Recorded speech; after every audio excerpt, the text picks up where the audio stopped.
Welcome back to the Sports Business Take Podcast, your home for sports industry news with a little personality. I'm Paul Hine. He is Zach Creekmore. How you doing today, Zach? Doing good, Paul. How are you, brother?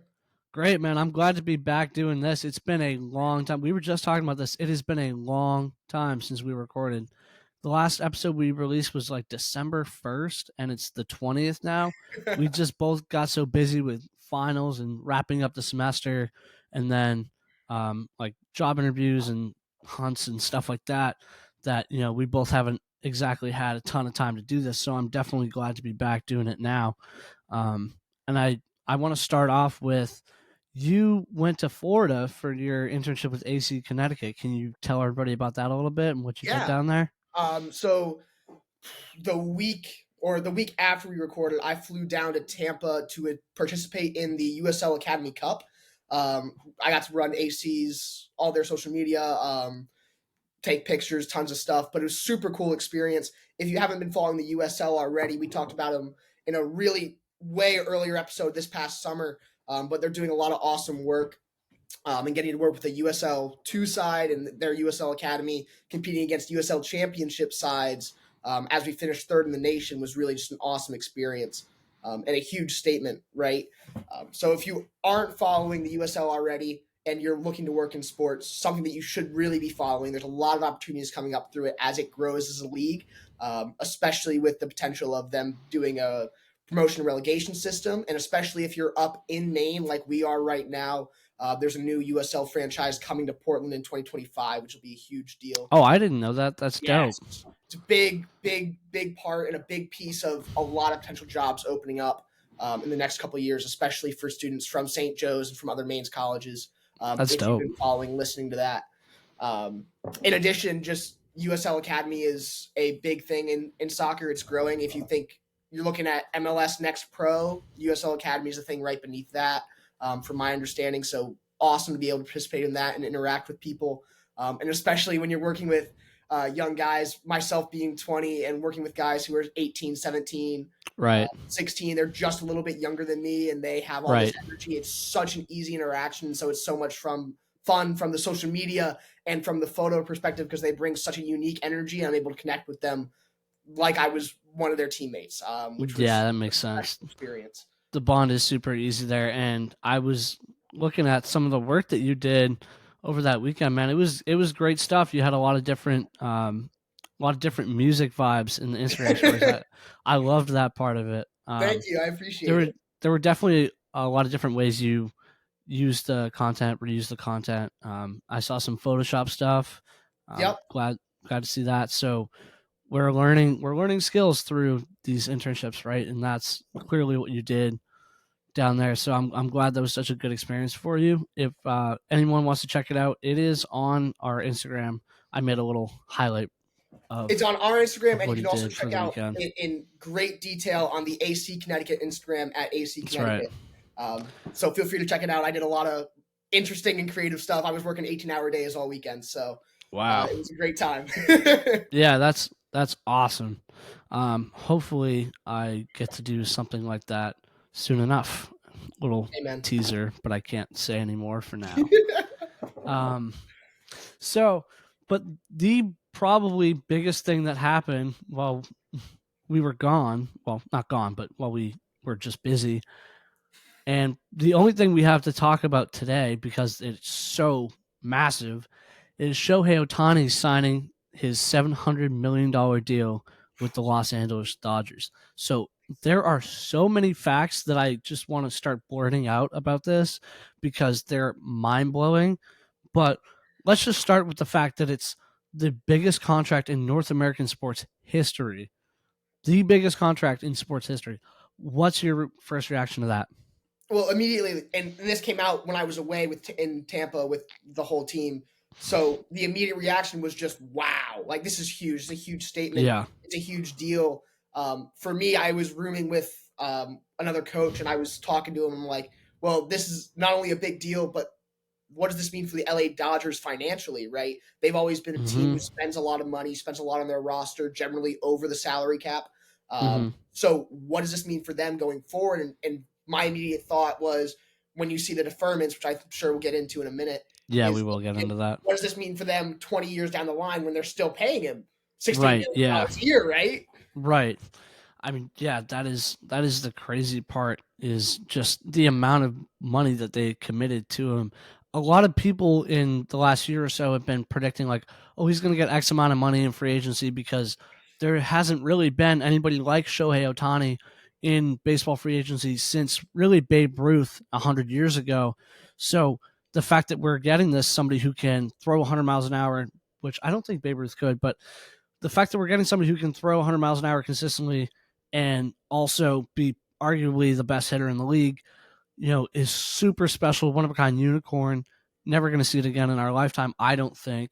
Mm. So he deserves that contract for sure, but it just blew everybody out of the water. Even the predictions, most people were thinking like maybe 600 million, maybe, but then he had Tommy John, so it was going to go down, and it only went up. He got paid 100 million plus more than what people were predicting. So that like in itself is mind boggling. But I want to go back to what you just talked about with the deferments. So of the $700 million, 680 of it will be deferred until after he's playing, meaning that he's going to be making $2 million a year for the next 10 years while he's playing, and then $68 million a year for the next 10 years after he's done playing, Mm. which is wild to me. What do you think about these type of deferments? Is it a smart move from an organizational standpoint? Are they putting themselves in a hole financially, or is this kind of the only way to pay somebody this amount of money? And you're right. It's a great question. I think there's two perspectives to look at, right? You have the player perspective, the organizational perspective. Starting organizationally, right? We're thinking of, okay, great. We're signing this great player. He's amazing. We're going to start him on this contract. The Dodgers already know they have a loaded roster. They're trying to not go extremely over that salary cap. They are, I don't know what their salary cap is or where they're at, but I think they're already over it. Yeah, a My little bit. understanding, right? So now they're only adding They two were million. under last season, but I believe they're going to be over now.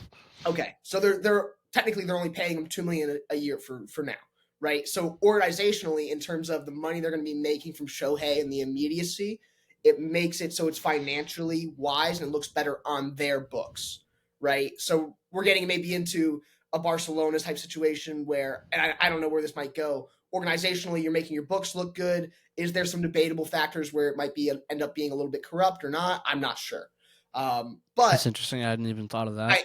and again, I don't know. And then from there, I think you're looking at it as okay, now we're paying him for these 10 years. Perfect. It's great. But now we're tying up a lot of assets in him in after those 10 years, right? For the next 10 or the next 20, whatever it is, right? Thinking about how much our assets are going to grow, I think is what they're betting on. Right. And hopefully, if their assets grow, that 68 million doesn't become a massive issue. In addition, No. it doesn't become a issue of their player salaries, right? It's not something that's going to impact what they're paying their wages. It's something that's a separate payment that's due to them completing a contract, although the player is no longer playing for them. Yeah, So it's absolutely. a creative way to realistically get around what is the wage and salary cap in the MLB. Yeah. It's a move that basically says we're trying to win now in Mm, this window, right? These next 10 years, we want to win now. And then, we'll figure it out after that, essentially, right? exactly. Which honestly, not like an awful strategy because winning a World Series brings in so much money to a team, and we'll get into that a little bit later when we talk about how he could possibly make this contract back and more for the Dodgers. Mm, But on the deferrals, I think one of the crazy stats about these deferrals, the two stats that come to my mind are they're still paying him more than 8 current MLB teams are paying their entire roster in one of those deferral years. So in that $68 million year, that's more than 8 current MLB teams are paying their entire roster just to which one player they'll be paying after he's done playing for them, right. which is just a mind-boggling stat. And then after the deferrals, he's still only the 17th highest paid player on the Dodgers at $2 million a year. And he has the highest contract in North American sports history, but he's only the 17th highest paid player on the Dodgers for now, which Right. is unbelievable how they structured that. Um, and I think probably it was a deal that was offered to a couple other teams, but I feel like they definitely took advantage of it the most. And I will say, you were talking about the luxury tax a minute ago. They're going to get a significant discount because of the presence of the deferrals because they're in the contract. Um, this means that it will really amount to them paying him somewhere between 40 and 50 million a year. And it ended up being 46 a year in the player association's eyes. So like there is some, room for flexibility with the CBT or the tax or whatever, but that's still a lot of freaking money, Yeah. like for a guy who a lot of people have doubts if he'll have, the type of pitching success that he had before his second Tommy John surgery, which he just got in August. So, we'll have to see how this is going to work out. It's definitely kind of a risk in terms of how long can he be this two-way star. Mm. And that was the reason people were saying that, maybe the money is going to go down compared to what people were predicting. Obviously, they are taking a risk here, but in my opinion, they'll make it back and more. And I think we can get into a little bit of why. You want to start talking a little bit about Before we the do, let's just dive into why this is probably the best deal Shohei, one of the best deals Shohei could have gotten, right? yeah, So absolutely. right now he's Go going ahead. into a whatever how many years he has left. I don't know how old the guy is, but he's got a 10-year contract with him. He's 30. He's 30, okay. So he's playing the rest of his career out with the Dodgers here, Yeah. right? Realistically. And he's making 2 million for the next 10 years, while at the same time he's going to have multiple other income streams. You're looking at brand deals, Endorsements. sponsorships, endorsements, especially him being that premium star, as you were saying, once in a century type player, Yeah. right? The In dude addition, made $40 million in endorsements last year. The right? closest player to him, other than, well, the second closest player was Aaron Judge at $4 million. He made 10 times more endorsement money than the next closest player in the league. Right. So he's essentially banking himself on I am going to be a huge endorsement player for the next 10 years. I'm going to be Yeah, making a ton of absolutely. money, right? So he doesn't need to make that much money from his usual contract, No. right? From his playing contract. So now we're looking at the next 10 years after he retires, where realistically, unless he's Michael Jordan, his what did I call it? His playing bonuses, not bonuses, but Incentives. his incentives plus his um, sponsorships, bonuses, etc., are going to go away, right? Meaning Yeah. that after that, he's now making $68 million a year, a revenue for him himself, which is very similar to what he would have been making from the 10 previous years. And essentially, no matter what, he set up his family and his family's family for life, Right. right? Absolutely. I don't even know. I'm not going to pretend to know Shohei Ohtani when I'm saying this, but I don't even know that he cares that much about the money. I think he wants to No. go to some place where he can win a championship, and that's why he took the deferrals in the first place, is saying, like, you know what? Now I'm going to give you the room to go out and get other pieces to build around me to help win us a championship because I want to win. He's been Mhm. on a team that hasn't been in the playoffs since he's been there. So, being in World Series contention is, I believe, what he wants. And, I'm pretty plugged into like MLB Reporter, Twitter, and all that stuff. And they all tend to agree. So that's where I'm basing that opinion off of. But Absolutely. I think the deferrals honestly could have even been his idea. I mean, Mhm. I'm not obviously like in the know enough to speculate on that, but that's just my opinion. Is I think that was probably his idea to say, "Hey, what are you guys going to do to build around me to win? I'm willing to do whatever it takes." Like, yes, I want this amount of money, but I also want to win really bad, and because it's the most profitable thing for both sides. Yeah, absolutely, and that's a huge piece of it. Like, and again, him winning and him succeeding, and the organization he's part of succeeding only increases his value in terms of sponsorships and revenue Absolutely. and income in terms of his name, image, and likeness type stuff. So it Absolutely. plays a huge role. Yeah, I mean, in terms of his revenue, I mean, just last year, or well, sorry, not last year, in 2022, just in 2022, he was estimated to have generated $337 million in revenue by himself, according to a study done at a Japanese university, Kansai University. I hope I pronounced that right. But just $337 million of revenue generated in one single year. Think about that. That's like half of his $700 million contract, basically, Mm, right? And that's in 1 year. Think about over 10 years how much money he's going to generate if he stays healthy, stays on the field, and stays the player he is. I mean, we're talking billions, right? mm. Which is it's unprecedented. It's really just unprecedented. And I think from the Dodgers' perspective, this is a huge business move, right? It's not just bringing in the most popular player in the world, it's bringing in hundreds of millions of dollars in revenue in tickets, in merchandise, in TV deals, and sponsors, in everything. Yeah, it plays a huge role, right? We're looking at Shohei here, and like this is a Messi, Ronaldo type effect. If you're looking at, for me, as a Absolutely. comparison, right? They're already calling it the Shohei effect. Mm, powerful.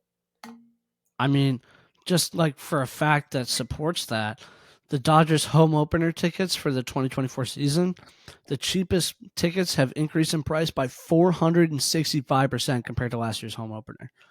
They're over 4.5 times more expensive now this year than before they had signed Shohei Mm. last year.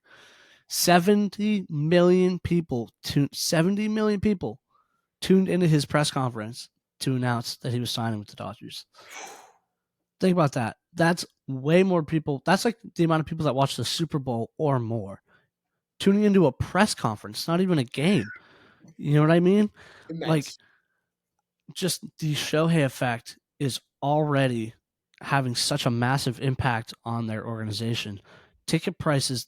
I want to get into tickets now, and I'll Yep. let you. Actually, you know what? Do you want to take the ticket prices part of it? Because I've been talking for a while. Yeah, sure. So we're looking at ticket prices here, right? Ticket prices on the secondary market more than doubled. We talked about the average ticket price. We talked about it Unbelievable. quadrupling, right, for their opening season. $580 before Ohtani signed, sorry. And now it's $1,236 a ticket, right? It Wow. doubled in the first 24 hours. The average ticket price to the home opener doubled in the first 24 hours. Can you imagine? Not only this is the home opener, this is just a regular game, right? Can you imagine if they make it to the playoffs when he like every year that he's there, or the World Series even? Like the amount of money that they're going to generate from ticket revenue alone is astronomical. Never mind any of the sponsorship or TV stuff or Mm, merchandise. absolutely. It is an unprecedented type effect where that player brings so much value not only to the league but to this franchise where you will see the money return to you realistically, right? Oh yeah, I think it's easily going to pay for itself. Not Like there's no question in my mind. and it's a crazy thing to think about and look at because you're looking at a sheer number as a fan of 700 odd million, right? And you're thinking about it like, whoa, that's a lot of money. But when realistically he's generating, like you said, that 337 million annually for his cohesive and connected franchises, whether it be in the past the Angels, now the Dodgers, plus the teams he sponsors, plus the other sponsorships he has, right? That is a huge, huge money generator, right? Oh, Just of from course. jersey sales, ticket sales increasing, and that's going to not only ticket sales increasing increases your concessions, increases your parking, increases all these other revenue Oh streams. yeah. The more you can sell your tickets, the higher everything in your park becomes, right? The more Mm, demand you have. This really kind of reminds me, I mean, obviously we weren't alive to see it, but the only thing that I can compare this to of another athlete that like ever had this type of effect, MJ, right? yeah, This is like an MJ that we're only going to see once in our lifetime, and that is an international superstar. And just to talk about his international superstardom a little bit. So the Japanese international market is probably honestly his biggest market, honestly more prominent than the American market Mm, where all of the MLB fans are watching him. So when he competed in the 2021 Home Run Derby, which was I guess 3 years ago, 2 seasons ago now, 3 times more people watched that in Japan than in the US. yeah. 3 times more people watched it in Japan. So, now not only can the Dodgers say, "Hey, we have the biggest star in the game," they can say, "Hey, we can market to a whole nother country that we necessarily weren't as prominent in before or weren't nearly as prominent in before." And, they are going to have massive amounts of advertising coming in from that. Japanese advertisers are going to jump all over the place to be featured in a stadium ad in Dodger Stadium. Yeah, absolutely. And I think that comes from, especially when you're looking at Japanese culture, and especially when you look at other amazing and great Asian athletes who have played a key role on teams and really created that revenue stream. Looking at Yao Ming, right, when he played on the Rockets up until recently, and I know there's other complicated factors we could talk about there, but they had a huge connection to a Chinese market and to the Chinese market specifically because of that player, right? The Dodgers now will be able to do the same thing. Their games are going to be live in Japan, right? They're going to have an Yeah. entirely new Oh, audience in a absolutely. country of, and I'm curious. I wonder what their overall population is, but a country of I'm people gonna who look that are up. committed and they are constant and consistent fans with the people who are from their nation, right? So, for example, my favorite team, Brighton, have Kaoru Mitoma, 127 or 125 million. right? They have an entire new 125 million audience, right? Going back to Kawamatone a little bit, right? Brighton, before having a Japanese player, did not have that draw of a Japanese fan wanting to fly to Brighton, England, and go and sit in their stadium to watch Cowrow. Now they do, Right. right? In the same way, the Dodgers now have that draw. They have that people. They have a new, as we just said, 125 million odd people audience, right? Who Right. are committed and are dedicated fans because they have a cultural and social connection to who are these star athletes to represent our nation, right? There's a lot of pride in that. There's a lot of pride. Absolutely. And there's so much pride there that they're going to sell millions upon millions of merchandise to them, right? Yeah. I mean, that's what's going to happen. Although I will say the jersey sales, the way it works in MLB, it gets split up between all 30 teams, and each team gets a 30th of the profit between all jersey sales combined. So in terms of jersey sales, it's like it's still going to bring in money to the Dodgers, but it's not going to be like specifically because they signed him. They would get Mm, that money anyway. But the more prominent thing to me would be in stuff like selling the caps, the sweatshirts, the t-shirts, all of the apparel that goes along with a Major League Baseball organization or a pro sports organization. They make all kinds of things. And having worked in the Sea Dogs merchandising shop a few times last summer, I know exactly what that's like to try to come up with new ideas for merchandise or sell different variations of the same type of product to a consumer, and they can sell so many different variations of Shohei merchandise now. So many variations. Like their merchandising people must be so freaking excited that they got this guy. mm. Yeah. I know, speaking to that, right? When you bring in somebody new who has that draw, the amount of creativity and creative ideas it brings in is always amazing, right? Absolutely, And it for makes it, sure.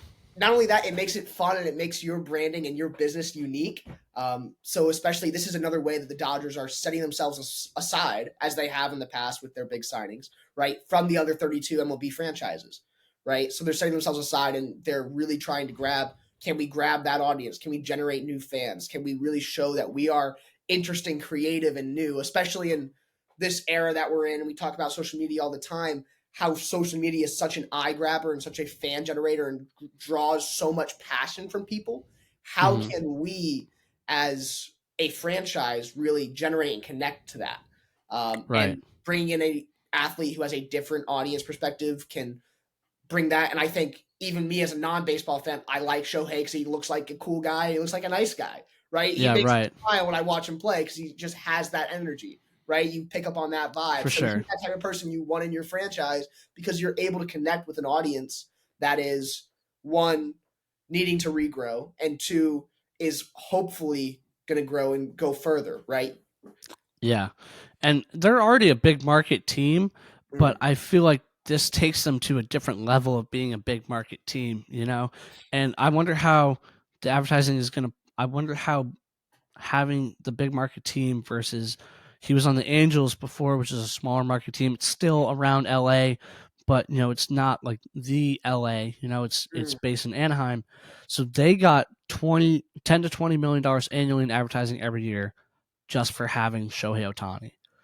Just purely for having Shohei Ohtani. So now translate that to essentially the biggest market team in the game outside of maybe New York, you know, and maybe Boston is in third, but I would say probably tied for number one. LA and New York are probably the two biggest markets.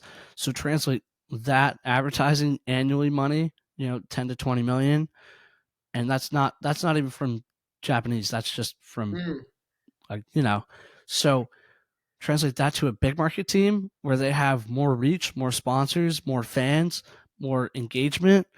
Man, like it's the amount of money that the Dodgers are going to make back on this investment is it's honestly mind blowing. It is. And you know, yeah, that's kind of predicting the future, but like it's pretty obvious to see, right, that you know he's worth that amount of money. He's worth that $700 million contract that they gave him, and not even just because of the type of player he is, the MVP caliber player he is, but more because of the fact that he can reach so many different eyeballs, and that brings in you know the most amount of money that we've seen for a singular player in this league bring to a team. Yeah, absolutely. And I know in this is this is all speculatory, right? But we are betting on Shohei. The Dodgers are betting on Shohei. The league is betting on Shohei. We all believe in him. We all know that he Oh, has absolutely. potential, and he's going to He's step the out and poster boy for the make this league team. now. Yeah, absolutely, right. It is huge to be that, and I think we're definitely going to see some awesome stuff come out of this deal. So super excited. For sure. So I want to ask you this. Do you think it's maybe one of the smartest decisions by a team in sports history? One of the smartest business decisions? I think when you look at how the deal is structured, yes. It all if the deal wasn't structured the way it is, I would say absolutely not because they wouldn't be able to build and wouldn't be able to find certain success because of the limiting factors of having a huge contract already on your thing, so you can't really sign other stars, so you're hurting Right. your franchise overall and your team overall. But because of how it's structured, it really allows them to do a lot of really cool things in terms of their roster, what their players are going to be, and really reach for we want to be that championship team. We want to establish what is a dynasty, right? Um, Right. and they wouldn't be able to do that without the contract's uniqueness and all the I different. agree. So with all its structuring, absolutely. Yeah, I absolutely agree with you, and especially if they can win a championship while he's there. I think that is going to be a huge piece of this is can they win a championship while he's there? They certainly will get in the playoffs. I believe they've been to the playoffs each of the last like 10 years. They've been in there for a decade and only come out of it with one championship. So I want to just let the viewers know how impactful being in the playoffs is for an organization. It's estimated that getting into the playoffs makes an extra 30 to 60 million dollars for a team. Just getting into the playoffs. Never mind winning the World Series. So think about that, and then on top of that, you do it with the biggest star in the world. I mean, the amount of money that is going to come out of that if they win a championship is going to be astronomical. And I think the $700 million is going to pay for itself if that happens. Agreed. Absolutely. Well said.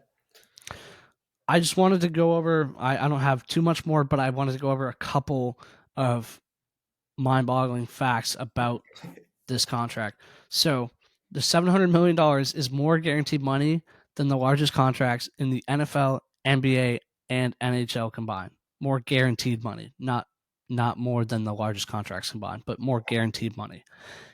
That is unbelievable that you're paying one guy more than the largest contracts in every other major sports league combined. Well, it obviously the MLS is excluded from that, but like of the big four, Right. um, in that stat, and it's almost 300 million more than the previous MLB record. It's basically almost double what the previous MLB record had been, which was Mike Trout's. I believe it was like 465 million, something like that. Yes. So $700 million is, I mean, it's not almost double that, but it's, it's approaching double that. And that's worth more than the entire Arizona Coyotes NHL franchise. The entire franchise. Never mind, like, not roster, the entire organization. Like, the amount of money that we're talking about is just unprecedented. And I'm sure, like, the listeners are tired of hearing about Shohei Ohtani so much, and like we've been talking about where's he going to sign for like a year now, and like I get that. Even I at one point was a little fatigued of like where's he going to sign, but now seeing it and digging deep into like the impact that it's going to have, I like it's so much more interesting to me to look at the impact that it's going to have for the organization and for the team than just for him on the field. Absolutely. No, it is genuinely probably after reading it, after discussing it for almost 30 minutes now, right? It is probably one of the most fascinating contracts I've ever seen, in addition to ever Absolutely. discussed, right? It might It's be the most fascinating change. it might be the most fascinating contract in sports history. It might Mm. be. Like we'll have to see how it works out to be able to deem it that, but it's very possible that that is the way that it could turn out. And just to kind of bring home the part about how there's going to be so many more streams that they're going to be making, that Dodgers are going to be making money from. Bob Nightingale, reporter for USA Today, covers baseball, huge, well respected reporter for baseball news, said there will be sponsorships, merchandise, jerseys, caps, licensing, you name it. Ohtani will be on it. Mm. So, that's just kind of proving that like the opportunities for the Dodgers here are endless. And I can't wait to see how this actually looks in season and what they decide to do with the opportunities that are now in front of them. Yeah, agreed. It's super exciting, super exciting to see it develop, and super exciting to see it grow, and where it's going to go across the next 10 and then 20 years to see how the Dodgers are impacted about it when they're paying those deferrals. So super interesting. I'm super excited.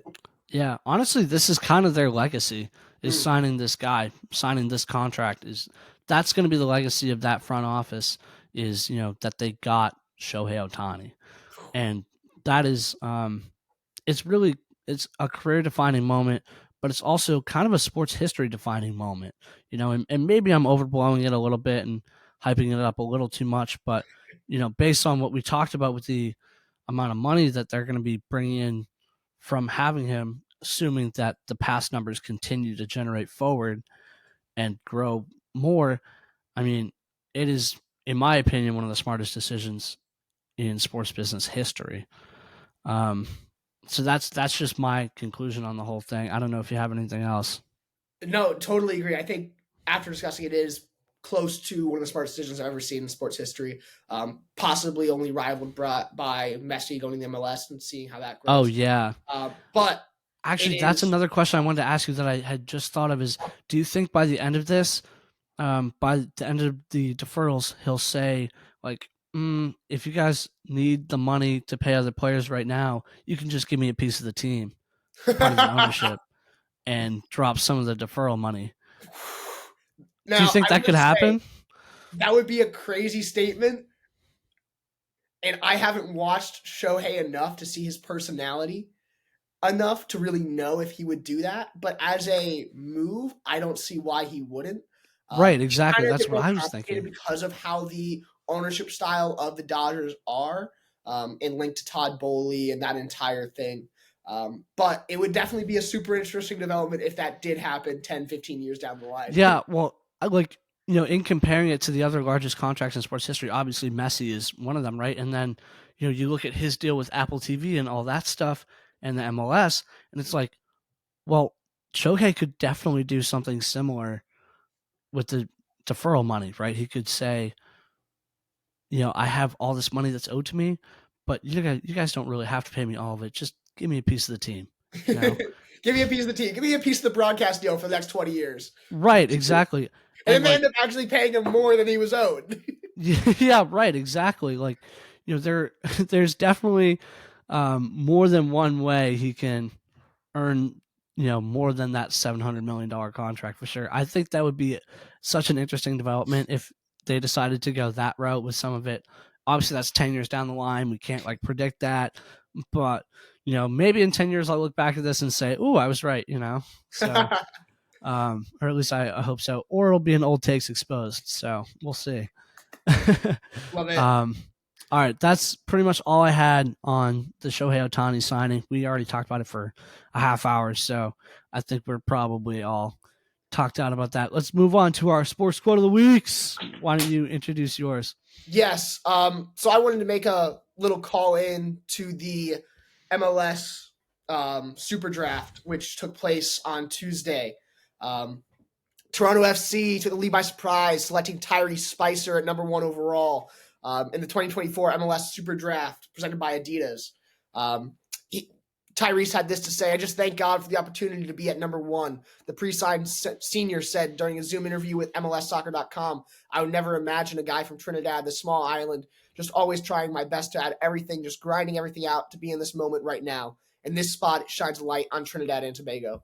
And I think looking at it, right, and I wanted to talk about the MLS Super Draft overall just because it's a unique thing in soccer, something you don't see anywhere else in Yeah, I professional haven't heard of soccer, this before. What is right? this? So effectively, right, it's the MLS's version of the NBA draft, or the NHL draft, or the Okay, MLS draft. I figured that's what it was, but Yeah, how is a exactly. super draft different than? Is that just their label for it? That's just their label for it, and Okay, they okay. wanted to be creative and fun. I guess I don't know. I Yeah, but like it. No, I like it. I was just wondering, like, how does it differ?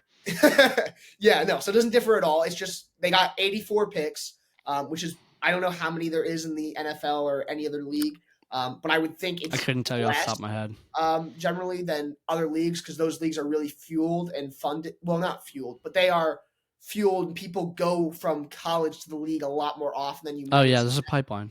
right? So the MLS, this is the MLS's really unique pipeline, and it's something that's a little bit less common in professional soccer, just because in Europe and in other countries it's all academy based, and they come up through academies or maybe a second league side and they get signed. So it's a little bit different, but super interesting. And if you're a soccer fan and you didn't know about the MLS draft, it's the top college players. They all get picked just like any other draft. So it's super unique, something we don't see in soccer a lot. So wanted to shine a little light on it. Of it creates beautiful stories. One and two, it's super unique, and it's great to see that something that is such a staple of U.S. sports also be applied to a sport that doesn't see it as a commonality throughout its different leagues and divisions. Yeah, for sure. So I wanted to talk a little bit about in this quote, the whole. I just thank God for the opportunity to be at Mm, number one, and he's essentially saying from, coming from a place where this is super unlikely. It kind of shows that you really can do anything that you want to if you really work hard enough for it, right? And I absolutely. know working hard enough for it is like such a cliche term, but it's we've talked about this before on the podcast. It's what are you willing to do to separate yourself from everybody else? And obviously he wouldn't be getting drafted at number one if he didn't do something to separate himself from everybody else. But how can you apply that to your professional work, to your career, right? To really anything you want to accomplish in life. It's Mm. what am I going to do that nobody else is doing? What am I going to do when people aren't looking? What am I going to do to better my life how I know I can and make the most of my opportunities? Yeah, absolutely. I think even speaking to that and growing this concept of like, what are you going to do to be that guy that is flying out after doing a full day of school, flying down to Florida to go and work 18-hour days every week and love every moment of it, Yeah, right? man, I don't know a lot of people who would do that. people look at me like I'm a crazy man, and I'm sitting there and I'm like, Right. this is what I love. This is what I want to do. This is my passion. What do I have to do? What do I have to sacrifice to do it? Right? Right. I'm looking around. Like I was looking around. I was talking about this with my home friends. I was talking about sports internships, and they were like unpaid. Like you're thinking about unpaid. I'm like, well, yeah, because it's gonna be the best experience for me career wise. I'm gonna learn, a ton of new skills that are gonna be so valuable to me going forward that it's entirely worth it. I'm more than willing to sacrifice that, or I'm more than willing to drive an hour commute and back, whatever it Mm, happens to be. You have to have some level of sacrifice for sure in order to accomplish your dreams. absolutely. And That's people so think of that. corny, and I know it No, is, but Paul, it's so true though, right? We're it thinking about is. it as we are trying to work in sports, possibly the most competitive and most desired industry in the world, right? Oh, And you think absolutely. about it, like it is the hardest, one of the hardest industries to get a job in, For right? sure. So for me, right, I just spent a weekend where I was flown out and everything was paid for by the club that I worked for. I worked 160 hours for him over the summer, 16-hour days, 12-hour days on multiple occasions because I was doing what I felt I needed to do to go and separate myself and make it so I am a desired commodity, not only for them, Exactly. but for many other teams who are going to look at me as a employee or as somebody who's coming out of this experience with a real world experience who can go and contribute to their team in a really clearly defined way, right? Right. I That's was definitely one of blessed. the things like coming into college that like I didn't realize was I thought, oh, you go to college, you learn about like your profession in college and then you just go into it. I didn't realize that like so much of what you get out of college is really from the outside experiences Mm, that happen because of college. You know what I mean? correct. It's not like you learn in the classroom a ton about, you know, how to the best way to film a video for social media. It's more like you get the opportunity to connect with people that give you the opportunity to do that. You know what I mean? To Mm, find out the best way to do it. And that's kind of how to operate in the sports world is you have to find those experiences that are going to allow you to build your skill set and build your personal brand really. yeah. Absolutely, right? We're looking at college here, and as any experience, any schooling, anything that you're doing, right? How is it a catalyst for your life, right?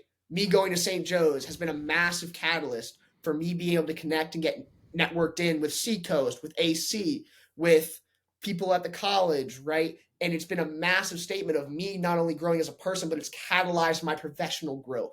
How can you put Right, yourself in a for place sure. like you and I have done to go and catalyze your growth and make it so that you are undeniably a commodity that a business, company, industry, whatever, or a say a customer is interested in, right? So say I was to Right. start my own business, how can I make myself an interesting commodity that is desired by that person, right? And it's really by Yeah. doing the things that set myself apart or create a unique experience or a unique product. And how can I make myself unique? And doing a unpaid internship, right, which may seem insane to some people and may suck because you're not making money and maybe you're up in Maine for an extra week because you're living off of chickpea pasta and canned tuna, right? Like I was last summer a little bit. And it's like, well, this is really what I'm doing to show that I have a passion for this, that I want to work with you. And that's partially the thing you're doing, not only one to network, two, show that you have the work ethic for it. Because as we talked about, I was working 18-hour days, right? I don't think there's very few other industries in the world, right? Outside of probably the medical profession where you're working that long, right? And that hard. Yeah, for And sure. you're thinking about it as how can I make myself the most special and unique thing that I can be and sell myself to these people. Um, Absolutely. What we're talking about right now kind of reminds me of the old saying, it's not the destination, it's the journey. You know what I mean? Um, I yeah, mean, absolutely. like learning, being in this kind of stage where you're learning all these skills, like that really is the dream is to build yourself up to a point where you have a skill set that you can go out and do what you love every single day, right? And Mm, that's really why we want to work in sports, and that's why we do all the extra things that we at least try to do. And I'm not trying to like be boastful or put us up on a pedestal or anything, but you don't see a lot of other people out here doing necessarily what we're doing right now, right?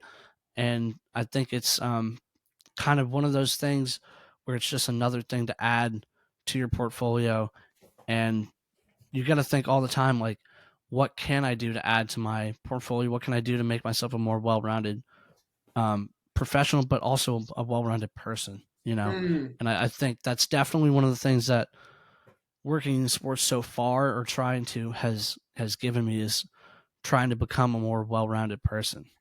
yeah, I think when you're working in sports, so much of it is that personality, that connection you can make with people, and you being a well-rounded a well-rounded individual, and you being someone that people like to be around and like to work with, like to play with in your sport, right? That's a huge part of it. Um, I heard this quote the other day, and I wanted to pull it out. It's not from a sports guy; it's from Simon Squibb, and I've been following him on Instagram for a little bit. Super cool guy, super cool entrepreneur. But he really wanted to set up how can we redefine work, because people think Oh, I saw you work, post this the other day. This was dope. right?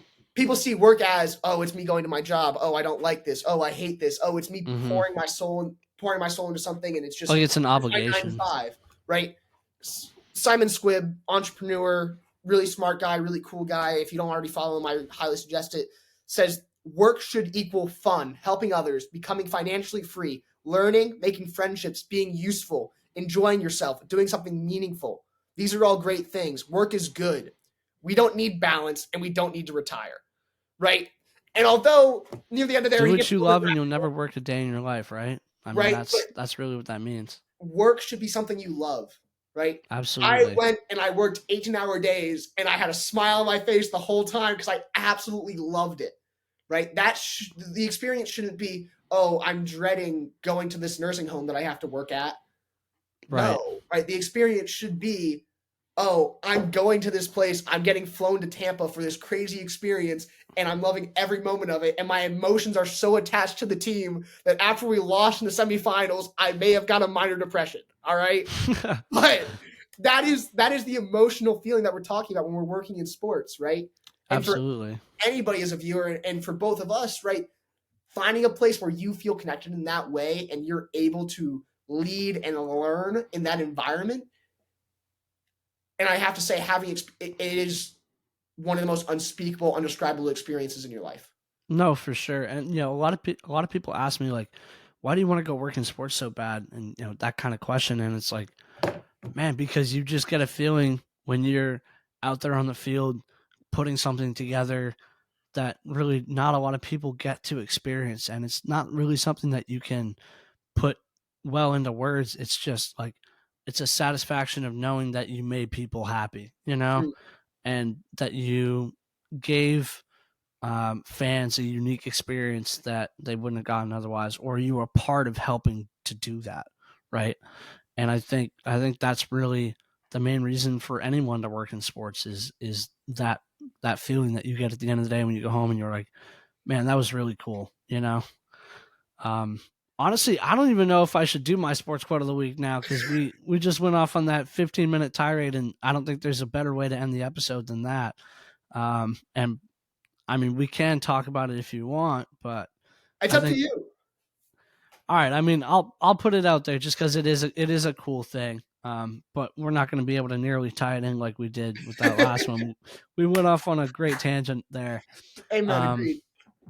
so my sports quote of the week is Roger Goodell said this about bringing the NFL to Brazil in 2024, playing a game there, which is really cool. And I'm sure you have some opinions on that with South America being such a big soccer hub.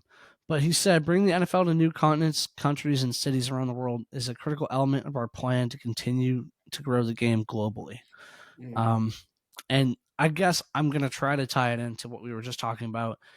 Growing the game globally basically means that you're bringing that experience, that um, that unique experience that only sports can bring to new people that necessarily don't get to experience that before you yeah. brought your game there, right? And that's really the goal. And I know I worded that horribly, but that's really the goal of what they're trying to do. Yeah, absolutely. And let's build on this concept here, right? So we're thinking about NFL's bringing it to Brazil. Awesome. Brazil is an amazing country. excellent. They're very passionate. They're excited fans. They bring a lot of energy. The 2014 World Cup, obviously, there's a lot of outlying issues that we could talk about, but amazing, passionate fans, amazing stories, right? When their team loses, there's tears on the streets. There's days of mourning type of thing, right? So bringing a sport to bring yourself or a sport or your franchise to a place or a community that is that passionate and that connected as a fan, wow, like the power that has, right? We're Oh trying to yeah, grow an audience, absolutely. we're trying to grow powerful people, we're trying to grow new revenue streams if we're talking It's about an it, untapped market. and it is an excellent way and an excellent market to do it in, right? Thinking about For it as sure. ourselves, if we're thinking about working for small franchises, maybe for me, I'm working for a USL2 team, right? We're technically semi-pro, lots of different things there. Yeah, Well, if and I can that's go and connect more with than people likely in a similar Brazil, level to what I'll end up at right? this summer, even Yeah, though I absolutely. can't like say anything yet. Yes. So we're thinking about it like, well, as a USL2 team, how can I grow our audience? And I'm thinking about it. AC offered me a job, right? And they want me to work for them long term. So for me, I'm thinking about it now after leaving my quote unquote internship or my trip. And I'm like, well, how can I build this experience and build this club where 10 years we're looking at, or 5 to 10 years, we're looking at a packed stadium for every game that we have at home, Right. where we're looking at, well, we can actually charge for a ticket rather than it being for free, where we can actually look at our professional team as a revenue generator rather than something that we do for free, right? Or Right. we do at a expense for us just to have the franchise and then for us to be able to generate revenue through our youth teams, right? How can we make this a huge part of what is soccer culture in Danbury and what is soccer culture in Connecticut, right? AC Connecticut dominates um, all of, in my opinion, Connecticut sports, right? In terms of soccer, especially. So, how can we make that a statement where we are that premier franchise? We want people in seats. We want to see butts in seats, right? Vermont Green did an excellent job. They've marketed themselves. They are now known, in my opinion, probably by 90% of professional or entering professional sports interests people's, I guess you could say students especially, right? Yeah, They're like, I've heard about wow, them. Vermont Green's a huge statement, especially because we're in the Northeast. We hear about it, but I think they're on ESPN. They're talked about and discussed as a really unique business model who's really special, and they were able to diversify themselves and bring a new audience in. So There thinking it about it is that how way, can you make yourself different? exactly, right? It all like it is amazing to see not only how interconnected the sports world is, but how when you can diversify yourselves and really connect with audiences, the amount of power that it brings and has, right? And that's what the NFL is Absolutely. trying to do here. It's just awesome to see. Yeah, for sure. Honestly, I don't think there's a better way to end the episode than that, man. I don't know if you guys can tell, but we're pretty passionate about what we love to do, man. So I think that's the message of the day is we're super excited for the times ahead. Mm. So thank you guys so much for listening. If you haven't checked out our socials, do it already. You know, like why what are you waiting on? There's honestly no point in waiting. Just go follow us. I'm kidding. But no, seriously, check us out. We really appreciate your support. And thank you all and Merry Christmas. I guess this is our Christmas episode. We haven't Merry even Christmas, Happy Holidays. Hell yeah, it yeah, absolutely. And we'll be back next week, hopefully with a guest. I'll talk to you a little bit more about that off air. So we'll see you guys next week.